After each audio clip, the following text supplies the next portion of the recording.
Hi, my name is Etta Grace, and welcome back to my YouTube channel. Today, I am interviewing E.A. Hendryx, who is the author of Suspended in the Stars. So, thank you so much for coming here today. And would you like to introduce yourself and telling me a bit about what you write?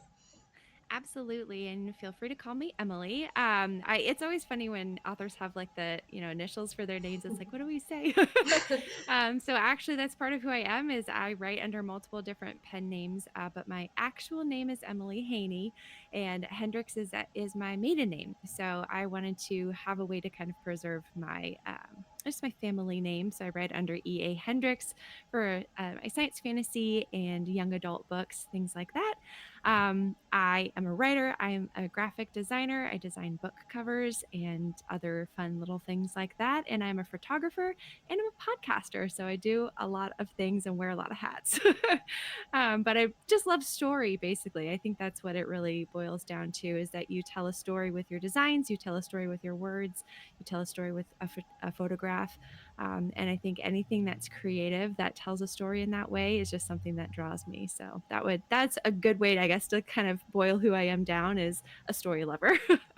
That's awesome, Emily. We love multi-talented creatives, and that's super cool to see all the different work that you do. So, if you'd like to talk about your other projects too, that'll be my last question of like where can we Okay, find your work and what's coming up. sure. So, feel free to share all the other work that you do as well. But I read your book, Suspended in the Stars, which is the debut in a science fantasy romance series. How many books are in the series? Is it a trilogy?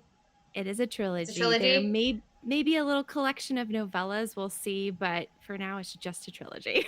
Awesome. Yeah. So it's the debut in your trilogy, and I really loved it. The review is up on my blog. And so I'm just here to ask you some questions about that story. You can answer with as many or as few spoilers as you would like. That's totally up to you. I tried to write these questions to stay relatively spoiler free, but if you'd like to expose, feel free. But the first question is about our main character, Tally. Is it Tally or Yep. Tally. Tally Tally and Renner. Yeah. and Renner? And so Tally hmm is Yeah. part of the circus phenomenon, and I've seen this book compared to like The Greatest Showman because in P.T. Barnum's Circus because that's part of like, the biggest pop culture title with a circus in it Mhm. today, and I thought that was really fun. But this also gave me like Cirque du Soleil vibes with the tech and the space theme. So, did you go to Mhm. see any circuses, or did you watch modern circuses when you were developing this book? Like, what were your Mhm. inspirations for the circus Yeah. vibes of the story? Yeah. That's a great question. And I just have always been slightly obsessed with the circus. It's not that I've really gone to that many. I've gone to a few. And I know that there's some things with like animals and things that I think people like dislike. And I totally understand that as long as they're treated humanely. Like I appreciate that more than anything. But with regards to just the circus in general, I think a lot of it came from just reading other books as well that had themes of the circus in them and seeing what it was that I kind of missed seeing in a circus, but then also I threw it in space, so there's nothing to kind of compare it to, like, here on Earth necessarily. So I kind of let my imagination wander, and, the very first actual I will probably try to stay as spoiler free as possible, I do prefer that, but well, not but that I'm going to give you one, but in general, I visualize a lot about when I write. And so the very first scene is my character Tally, kind of descending, sort of like she's up in the air, all those different things. And I just thought so very clearly in my head of this massive auditorium in a spaceship, and above it is just like kind of like glass ceilings and all you see is stars. So for me, like that, to me, I saw then like the fly bars that you would see at like either a circus or Cirque du Soleil, things like that. And I like saw that and so it's like, okay, I've got to find a way then to mirror or to merge, excuse me, things that we would see here on earth that we could like readily accept and understand with some advanced tech or other things that I guess would be a spoiler if I said them. Just things like that. So, I mean, with regards to seeing a lot, I didn't really get a chance to see many things. I have gone to a couple of shows in the past, a Cirque du Soleil one, which was, well, I don't know if it was actually them or like an offshoot. There's a lot of different brands of them. and I saw it and I was just like enamored. So some of that, and then also I did some scrolling on Instagram because there's some really cool accounts of people who are trapeze artists, and just like watching them practice and working with each other, that was a little bit a part of it as well. Yeah, yeah, that's really cool. I know there's so many talented trapeze artists and like Mhm. circus performers and like performing Yeah. arts and that sort of thing. And like the internet makes it so accessible nowadays where it's like if you couldn't Yeah. go to a circus in the past, now you can like Yeah. watch, America's Got Mhm. Talent and stuff like that online where these people are Mhm. performing and sharing those talents with the world. So it's Yeah. really cool to be able to access that now. Oh, absolutely. And I will say another aspect that I think has always enamored me from like historical circuses to circuses today is there's this like family aspect about them that is really fun. And you kind of, it sometimes you see it played up in shows where it's just like, outsiders aren't allowed, that type of thing. And I did kind of like the idea of, because it plays into a bit of the book of my character hiding some things, what better place than to put it in a circus where you're this family unit and you really do have a bit of suspicion about others that might be coming in and things like that. It kind of made a natural setting for it. So I think that kind of plays into it. But I don't know, like, I don't know that because I'm an insider. I'm not. It just seems to be that that's what like circuses tend to be like. So. Yeah, yeah. I think that's where the Greatest Showman like comp titles come in because it's like in the Mhm. show, in the film, that is, Mhm. there's very much like a found family. This is Yeah. where like the freaks of the world, to use that Right. Right. term, kind of Right. both Yeah. in the self reclamation terms, Mhm. but like that's where they come together to have like a found family Yeah. sort of way, and also like the forbidden romance in that film. So I Mhm. think it makes a very good comp Yeah. title for this book. Um, and in your this is in the Mhm. back matter, so that's why I think Sure. it's safe to Yeah. use. Yeah. Oh, But you're good. at some point, in the book, the characters leave the circus. Talia and Mhm. Renner leave the circus, and we get to see them explore several planets throughout the galaxy and spaceports with different environments and culture. So, could you share a little bit about what first got you into sci-fi, and then the influences and inspirations behind the world building in your galaxy? Yeah, absolutely. So anybody who follows me online knows I'm a huge Star Trek nerd. Like I love Star Trek, especially the next generation. That is just like that's my jam. And so I think with having that as like I was a little bit younger, I just remember being at my grandparents' house and I would watch those episodes that came on, and something I just loved about, it's a little like stiff and they're formal and they're going to these new planets, but there was always a new adventure, or like playing off of an old one or something. And so whether it's, totally in space that whole time, they usually end up going to some planet. And I always love to see kind of just those differences that they created in the different worlds that they would visit, and how there's things where like, okay, that seems like a lot like Earth or whatever. And then there's ones that were just like wild and crazy. So I try to have fun with that, when I created these new worlds, and just thinking what could be unique, and then environmentally, how does that impact the people who are living there? We think of here on earth, there's so many different, biozones, I guess you could say, and people have to adapt where they're living, whether that's through clothing or through, whatever that looks like. So I kind of took that and then my love of those like random Star Trek episodes and just like let my imagination run wild. But then I've loved it. This is more recent, but I loved reading Pierce Brown's Red Rising series. I think his world building is just really excellent. And there's several. I mean, I list off so many science fiction people that I love, authors that I love, but I would say from an early age, though, it has to be Star Wars, or excuse me, Star Trek. Now, Star Wars, I do love, but I came to it newer. I don't even know how old I was. It was not that long ago, like maybe 10 years or something less than that. So while I love Star Wars, and I'm like, man, I should have watched this earlier, that type of thing. And it does definitely play into how I create worlds as well. It's not quite as much as like the Star Trek love. So Yeah. I would say both of them though. You can get that feeling, in the next book. Again, no spoilers, but in the next book, there is one planet that does feel I did not make it to be like this, but it feels a little like Tatooine, like that desert kind of idea. But then I always try to differentiate, like let's do something different. Let's, make it creative or whatever on my own. But yeah, I think those were. Did That's that super cover the question? interesting. When you said Star Trek, at first I was a little bit confused because of the back matter Mhm. of the book is like, oh, Yeah. it's The Greatest Showman meets Star Wars, and there's always Yeah. like the joke of like the Star Trek versus Star Wars debate. So Right. you started going on about Star Trek, and I'm like, that's Wait, what? interesting. Yeah. It's true, I and I yeah. mean, I think it's, like, the corniness of Star Trek, like, that kind of science fiction hmm I tend to love, but when you're trying to, I think, connect my book to people who might be maybe are not huge sci-fi readers, if you say Star Wars, that's a really great common ground, and there is really, like, a fantasy element in Star Wars as well, even if it's, like, it doesn't say it's science fantasy. It So to is, me, yeah. that's, like, a better comparison, whereas I mean, I don't know. I guess the case could be made, and I'm getting nerdy here, but where Star Trek, there is a little element of that. Like Q, the character of Q, he like appears in places, and it would seem that he has magic in a sense, but I don't know that they would call it that. So I feel like Star Wars or Star Trek is trying to be a little more hard sci-fi, but it's not. So I don't know. hmm I Yeah. will stop nerding out about it though. No, no, all the nerdiness is welcome.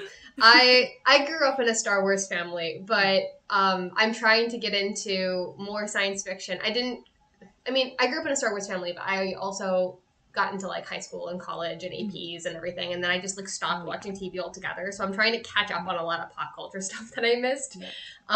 due to my friends and my fiance like catching me up on all of Yeah. this stuff. So I call it doing my nerd homework. So I've been Mhm. watching a lot of Doctor Who, and you joke about like, oh, Oh, they I love drop onto Doctor a Who. planet for like the new planet or new Mhm. adventure of the week.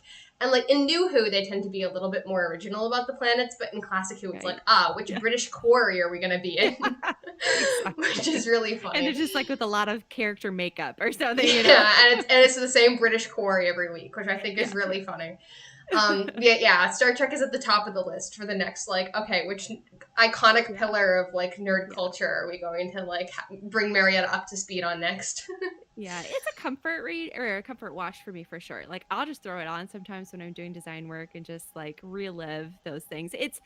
You can't make the case that it's, like, excellent TV, but at the same time, there's just so much there. Plus, I love Patrick Stewart. I think he just does an excellent job at being Captain Picard. So, anyways. But Yeah, yeah, I think that's that all of the part of your yeah, I question. think What that was was the that question? Let me make question. sure I got that all. Yeah, Mhm. so my next question is about the two characters, moving on to them. Since the book is written in a split perspective in first person, which point of view was your favorite to write, and how did you get into each character's headspace and keep them distinct? So, for those who haven't read the book, Tally is our circus performer. She's an acrobat in Circus Phenomena who has a secret to hide. And Renner is a royal guard on the run from his ex captain. And he has information to deliver to the High Council and needs to get a ride off planet with the help of Tally. And so he stows away in their circus, and that's how they meet. So that's the basis of chapter one. Not going to reveal anything beyond that. Yeah, you did a great job. I'm like, "Oh, yeah, that's great." I should be able to say that, but I'm terrible. I'm like, "It's I about pitched this people I and pitched stuff." this book to my sister yesterday, and I was like, That's okay, great. girl, you got to read this. It's right That's up your awesome. I love alley. that. Yeah. Yeah, so it's so funny because I think with any characters that I write, and let me just say it this way too. So book 1 is just 2 perspectives. Well, book 2 is 5 perspectives. So Oh wow, that's a things lot go more. crazy and fun.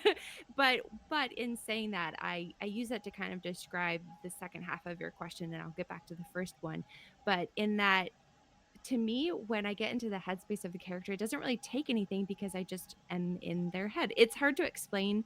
I just very much know the characters really well, internally speaking, at least. And so when I'm writing in their perspective, it's easy to say things that they would or think things as they would, because I am like approaching that scene through their eyes in a sense.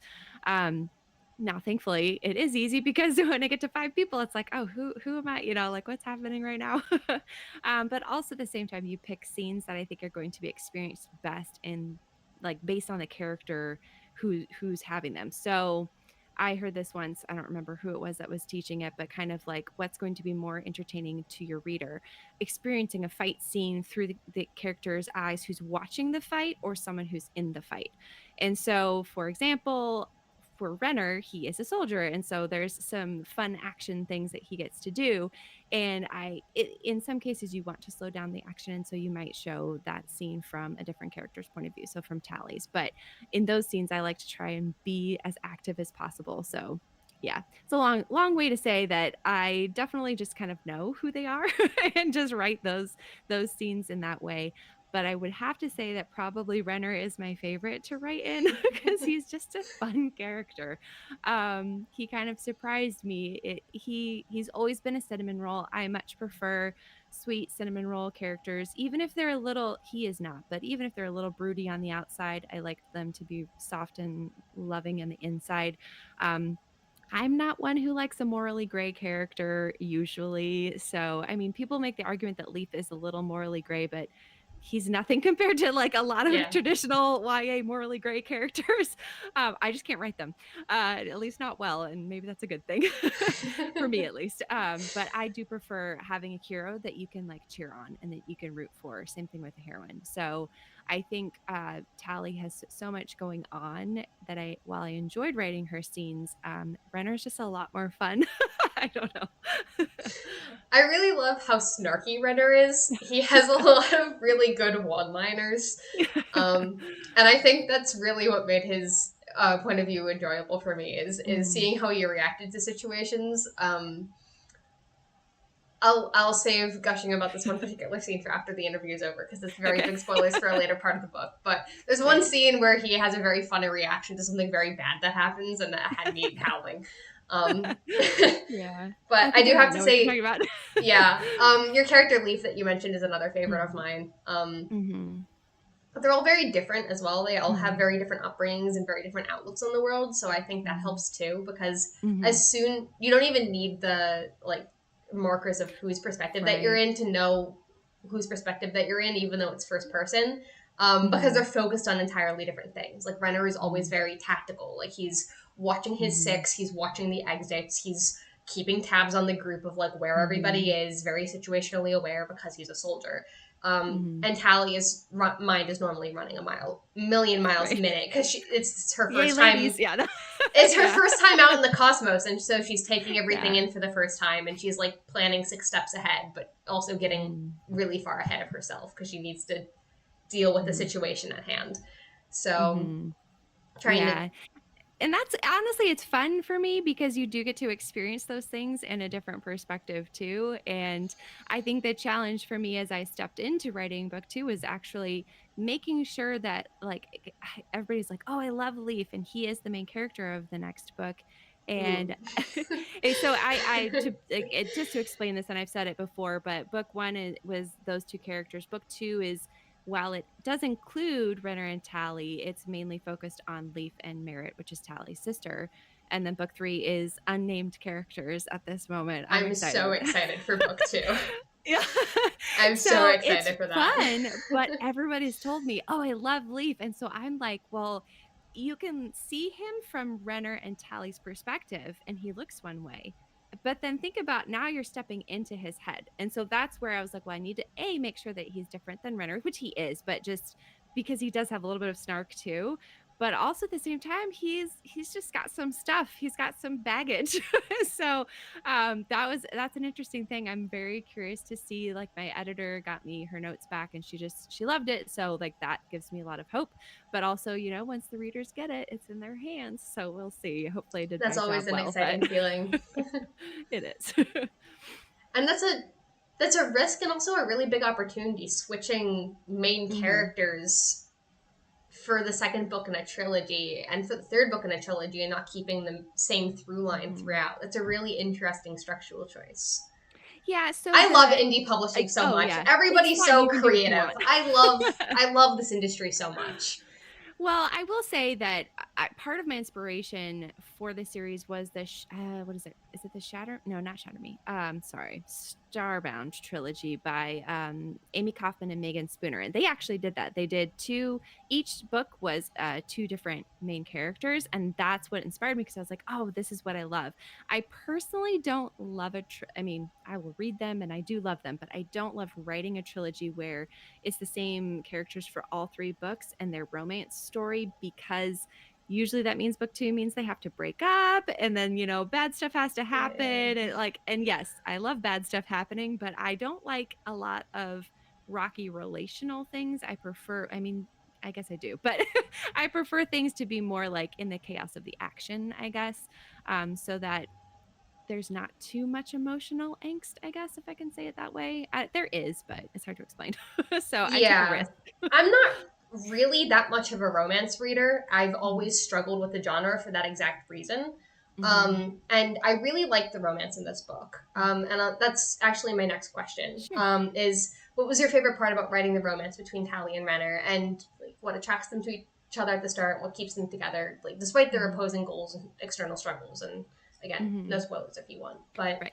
well, yeah, that's a big thing with the romance genre that I've found so many more romances that I've liked in the indie space that Mm, I've ever found ever in like pop culture media or traditional mhm, publishing, because indie authors just do it so much better. Like there's another author that I interviewed, R.K. Ashwick, who's a friend of mine from mm, Tumblr, and she has a trilogy called The Stray Spirit. And the mm, second, it follows the same characters throughout the whole mhm, trilogy, but the mhm, second book isn't them breaking up; it's the characters mhm. getting engaged Oh, after cool. they got Yeah. together in the first book, and it's way, Yeah. way, way cuter because Yeah, they're yeah, already like hopelessly in love with each other, and the yeah. conflict between them is like convoluted like Mhm. engagement rituals in like the Regency era like fantasy Oh, world that cool. they live Yeah, in. that sounds fun. And it's Yeah. super cute because they're hopelessly in love with each other and they just can't get engaged yet because they have to Yeah. go through so many like, you know. Mhm. So Mhm.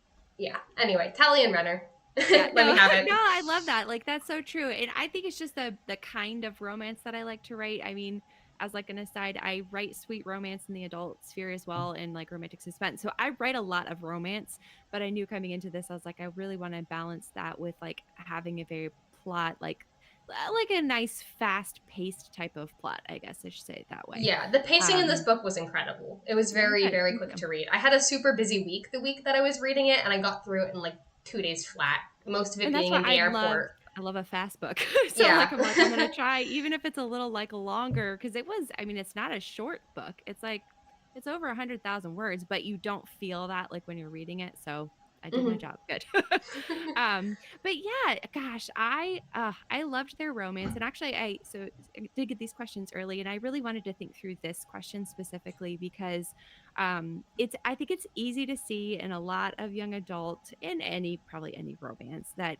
attraction, like physical attraction is a big part of the romance. And yes, that might draw us to someone specifically. Like you might look at someone and think, oh, he's very handsome, or he might think, oh, she's really pretty. I think that that's something you see initially, like when they first meet, like, oh, of course, they're going to notice each other or whatnot. But what I wanted to build was something like so much deeper than that. And so I had a lot of fun in just like letting them become friends in a sense. Like, yes, there's attraction. And of course, I'm going to play up the tension because I love that. And keeping things sweet and everything, of course. But I really saw Renner pulling out things in Tally that she couldn't see in herself, and I think that that's what I really loved most about their, relationship. And it's funny because, like, I was kind of looking at it from both sides, and, like, I think she sees the same things in him, but she sees more of his loyalty, and I think she pulls that out in him so well. But she's so burdened with, like, her purpose in a sense that, it is hard for her to think about all these things, and I think part of that probably came from me working through something in myself, who knows? But, that kind of idea of how would it feel if I knew that I was destined to this purpose, but at the same time was really falling in love with this young man or whatever? How do you balance those things? How do you balance duty, with things of the heart and whatnot? And the fact that Brenner is a constant for her, was really important because he supports her journey so well in that. Yet she also obviously is supporting him as well. So it was just a lot of fun. I think my favorite parts were probably just the flirty banter because it's so Yeah. fun. I mean, and like you said, like Renner has some good one-liners and he to me is a good offset of Tally's very serious focus, like I have things to do, and he's just like, yeah, but what about this? What about that? And so to me, like that little flirty banner combined with like a good, like solid foundation of friendship, despite the fact that they're running for their lives in a sense, you know. I really enjoyed that. I really enjoyed that the flirty banter wasn't entirely one sided, though. Like, there Hmm. were many moments where it was usually part of a harebrained escape plan, but Tally was able to flip it on its head and like Hmm. flirty banter back at him and get him on the flustered side, and that was also Hmm. super fun to watch because Yeah. it was a back and forth, and so they were on Hmm. equal footing sometimes, and Yeah, that was definitely. nice to see. And Hmm. so that was part of what won me over to the relationship. As I was reading, it was like I can see there was a lot of chemistry between them that Hmm. was very believable, and the Good. loyalty and the Yeah. devotion, especially on Renner's side, was really Yeah. sweet. Yeah, and I think you kind of I guess when I was thinking about it too, I was like, man, it's something I think in me as like a woman in general that I've always wanted a man to see the things that are not just the physical part of me. I feel like my husband does this really well.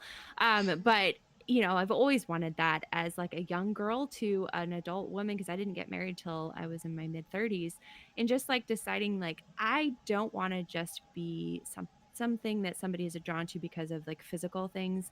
There's like so much more in me. And so having him pull out those things that he sees in her, I think it's just like really special. And it also makes me go, oh, so if I can write that, I hope that the readers will feel that too. Yeah, that's sweet. And I think that's a good message to be giving to young readers too. Hmm. Hmm. Definitely. All right. So my next question is: as Rennie, yeah, Tally and Ren are traveling, they go so many places. So if Mhm. you could live or travel anywhere in the Xeris galaxy, where would we find you? It's tough, but I think I would probably say Maloran. And there's a few reasons for this. So it's the I try not to give anything away. There is a character who is good friends with Tally, who is from Maloran, and it's a mostly water planet, even more so than Earth. And I think the fun thing is that like there is kind of a northern and a southern hemisphere, and we see them in the southern. I think it's the southern hemisphere, and a lot of the water, I should say, a lot of the life, the buildings, the things are some of them are underwater. So there's like underwater cities and then if you are on land or like above water, I guess you are on like little island type of things. And then in the north, which we don't really get to see, it's a lot more mountainous, but the same thing, very sheer cliffs. So a lot of like, pathways above the water, things like that. So the fun, like little Easter egg thing that nobody really knows is that I actually have another story I would love to write that's a straight fantasy, which I think will actually, now that I think about it, probably have some science fiction elements to it, but is set in the top hemisphere of Maloran. But wouldn't even be like necessarily tied to the Xeris galaxy. It just is it's an idea that I had of like this evil queen who comes in and it's this whole thing. But anyways, so to me, I see Maloran as this like really kind of rich like world in a sense where you can go to the north to experience a more fantasy feel or stay to the south and get that like it still feels fantasy but it kind of feels like science fiction because you're underwater and stuff a lot. So I like that one. Yeah, Maloran was one of my favorite locations in the book. Yeah. I really loved the world building, and Maloran was one of my favorite locations in the book. Yeah, it's got an interesting culture. So I'm like, ooh. Mhm. I grew up doing swim team, so I was like, "Ooh, Water Oh, Planet, sign me cool. up." So Mhm. that sounded fun. And then I have more of a technical question for you. As an indie author, if I remember correctly, you funded this book through Kickstarter, and then Mhm. I do remember you ran a successful Kickstarter for the second book in the series. So, Mhm. would you like to talk a little bit about that experience? And can you recommend Kickstarter for indie authors? And just how did that work for you? Yeah, so I had a really good friend who kind of paved the way for me. I designed her book covers and she did her first Kickstarter. I don't think it was like I think we're like a year behind each other. She's a year behind me or I'm a year behind her. So she went first and I kind of saw her blaze the trail and so I decided to go for it because little long story short, I blogged this book on my blog for a month in August 2020. I did about the first 50,000 words and people really enjoyed it and said, when can we buy this book?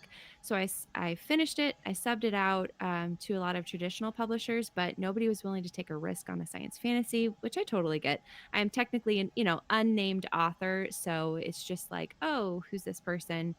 how can we even tell if she's going to be good? So I decided to I took the book back. I said, okay, we're, done with that. And then it kept sitting there, kept waiting for me to do something with it. And I was originally just going to go ahead and independently publish it. But then my friend CJ did her Kickstarter and she raised, I think it was like over $8,000 for her first book. And I was like, wow, if I could fund to offset some of the costs and do some really fun things with this book, why not go for it? So it also fits really well on the Kickstarter platform in the sense of there's usually a lot of science fiction, fantasy focused type of things. Now we're seeing a lot of books, like very special edition books listed there and doing really well on the platform. So I decided to go for it. And the first book funded, I think we're over $10,000 for the first one, That's which was awesome. amazing. Like I was not expecting that at all. And got to, hand out books to 200 people. It was amazing. And so then the second Kickstarter, I had like, I had some goals I was hoping for, but again, I was just like, we'll just see what it does. And I think we funded just over 15,000 for so you're technically selling the first book too alongside it. So that was really awesome as well. And we did hit over, I think it was like over 250 people. So I was like hoping for just to reach more people so that they could, hear about the book. That's Um, really awesome. it's so fun. It's a lot of work. It's a ton of work, and very, like, mentally consuming while it's happening. And if you follow me online, you'd know that, like, there's, like, a period of just straight promotion during that whole time, which is very exhausting. But I would definitely recommend it to people who are interested in funding their books. I won't go into, like, the whole thing because there's so much information, but I would say do some research on the Kickstarter platform, back a few projects first, just to see how it works, especially if you're very unfamiliar with it. There tend to be some genres that do better than others. It does not mean you can't be successful, but it's just good to know, like, hey, I've got this, maybe historical, I don't even know, like if it's like maybe like a historical novel set in the medieval times and it's just a quest or something, I don't know, that might be harder to sell than if it was a romance, those type of things. Not that you couldn't do it, but just knowing those kind of statistics would be helpful. And then lastly, being sure that you bring your audience with you. Kickstarter is great in that it does have an audience of its own. So they don't guarantee like a 50-50 match, but if you're bringing people, they're going to notice that. They're going to show your profile to more, or your campaign to more people. If it's getting a lot of buzz, that's a good thing. So I recommend people to at least have a little bit, even if it's like 100 followers or something, a little bit of platform to go to Kickstarter with. Again, it could just be your extended family, and that might be enough. But don't necessarily expect that you're going to sell $100,000, worth of things in your first campaign. But you can definitely build up, and I'm seeing that with a lot of my friends who are on maybe the third or fourth Kickstarter, and each time it's just new people keep coming. So there's so much you could talk about, but hopefully that gives a little snapshot. Yeah, that's really good advice, and congratulations on your first two. That's Thank so you. much money. That's definitely enough to recoup at least like editing costs. And Hmm. if, I mean, Hmm. you're a designer, so did you make your own covers? I did, yeah. So I did Yeah. get to save some money. I mean, I hired actually a lot more artists for the second book just because I was Hmm. having fun. So, Yeah, but you that's know, definitely enough to recoup like editing and designer exactly. costs for like your average indie Absolutely. author. But that's Absolutely. really, really a good plan for Mhm. indie authors who are doing like the science Yeah. romance sphere. So, Mhm. thank you so much Yeah, for definitely. sharing those insights. Yeah. And then my last question, or no, my second to last question. You've talked a little bit about the rest of the series already. Since this is the debut, what are your hopes for the rest of the series? Mhm. So I'm already expanded some of my hopes because the Kickstarter did so well for book 2. I was really excited. I am really looking forward to having it complete and being able to do a final Kickstarter for that because I think that's going to be really fun. It does tend to do better when you've got, several books all completed, that type of thing. And like I said, I would love to toss in a novella or short story collection as part of it because I've written like some of them have been unlocked through the Kickstarter. So I wrote one called Night Heist, which takes a couple of characters from from the first book and then kind of just expands who they are a little bit. I wrote it's basically their little like their meet cute is what I would call it. Hmm. And there so it's Gemma and Maxon who are the animal like keepers on the Oh, as cute. like part of the circus. So it's short, but it's fun. Like you just get this, and it's like actiony, which I really love. So I was like, oh, this is. I don't usually like writing short stories, but yeah. So I think those things would be really great. And then it's one of those things where I actually see I have a very large amount of ideas for things in general, and I as I built out the map for this world and then also basically the galaxy, I've realized that there are some wormholes that go to other galaxies. And so things that I'm working on now, like on my Patreon, I've got Dragons in Space that's going right now. And that like is You have distantly dragons in space connected. too? I do. Yay. So like it's like very like only I would know at this point, but it's Yeah. loosely connected because there's a wormhole there. So it's fun because you get to do your own kind of thing. But at the same time, I know that I have this like whole world in my head. So I would love to just do more science fiction fantasy. I think to me, I keep on telling people it's my mission to get people to read more science fantasy, just in general, because I love it and things are better in space. So. Yes, honestly. So, my last question then is a freebie. So, in case you had Mhm, something that you wanted to talk about that I missed, I always ask my mhm, authors for a freebie. So, mhm. feel free to ramble I about whatever you mean, want. I know, right? Like it's so hard to know. I would just say like I think that like in doing the like kind of risky thing of changing characters for each book, and maybe I'll touch on this a little bit. At the end of the first book, now my focus was really to try and, if not completely wrap up, then allow the characters to have a bit of a happy ending because I do love a happy ending. But I also couldn't, like, not do a little teaser for, like, the next book, and so I did offer a bit of a cliffhanger at the end, You so did. I You did. did. But I'd like to say it's a satisfying cliffhanger because you've got, like before it, you're like, "Oh, things are doing good," and then you're like, "Oh, maybe not as good as I thought that they were." So Yes. so, like, I would say for anybody, because I have had people ask, like, "Is there a cliffhanger?" And I have a hard time answering that because I mean, yes, there is one, but at the same time, hopefully it just, like, it makes people want to continue to read the next book. I did that again in book 2. Yeah, so in a big, big fun way, actually, I think. So, I think it's gonna really set up book 3 really nicely. So, I would just say, for anybody who might be like concerned about that, don't worry. There is already, the trilogy will be finished. I've already actually started planning ideas for book 3 as I edit book 2. So not to worry. Everything will be resolved in the end. Very fun. And you mentioned a little bit before.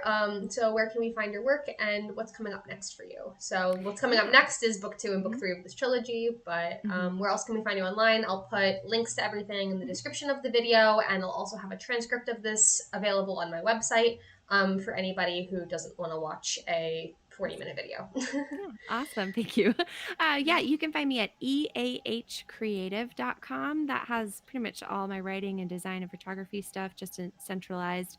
And then online on Instagram at create explore read, all words together, whatever. That's where I'm most active. I'm elsewhere, but you can find that all through my website. So book 2 will be coming out November. Ooh, I think it's November 12th. It's not yet up for pre-order. It will be soon, but yeah, it'll be out. Very exciting. Thank you so much for taking the time to speak with me today. Thank you.